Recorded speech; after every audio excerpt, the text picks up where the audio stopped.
the oldest, largest, and most professional organization for professional journalists and communicators.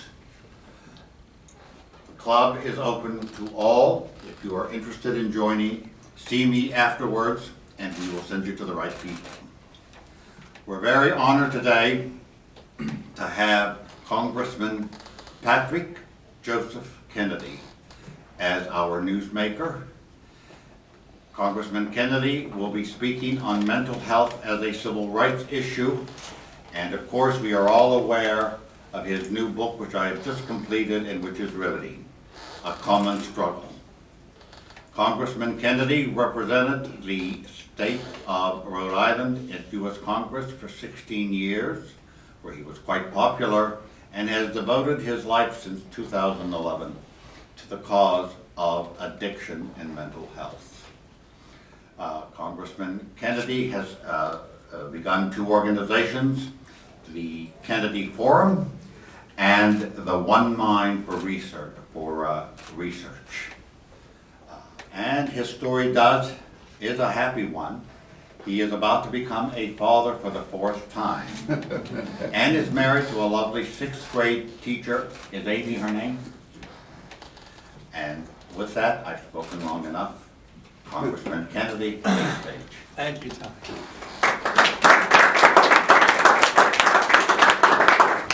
Thank you very much, Tony, and thank you all for coming this morning. I'm going to take this moment to say a few words and then open for questions. I appreciate the opportunity to plug my new book, A Common Struggle, but to talk about really, thank you, Tony, for that, being my Vanna White today. So I am also honored this morning to have Mary Gilberti here, who's the CEO of NAMI, the largest advocacy group on behalf of those families and individuals suffering from mental illness. So thank you so much, Mary, for being here today.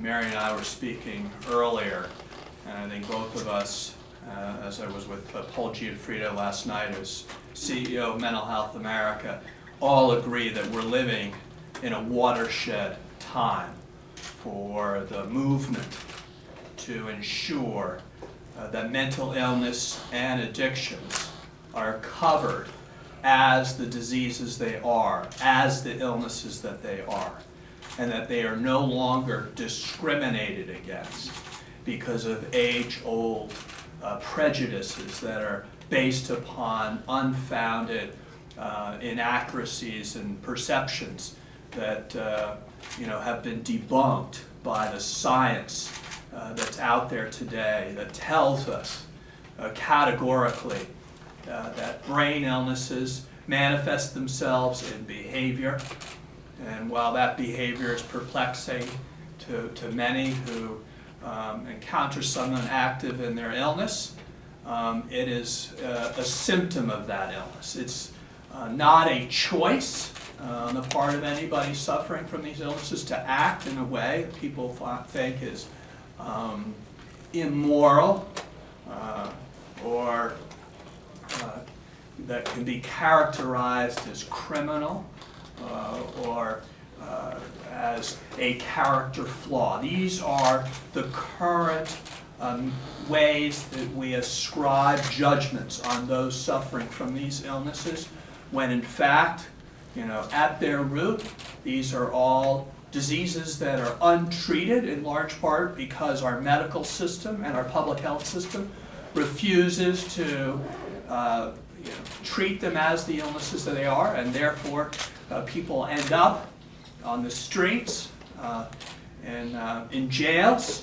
and tragically, in too many cases, in the kind of tragedies that we've seen in our exorbitant and climbing suicide rates and overdose rates.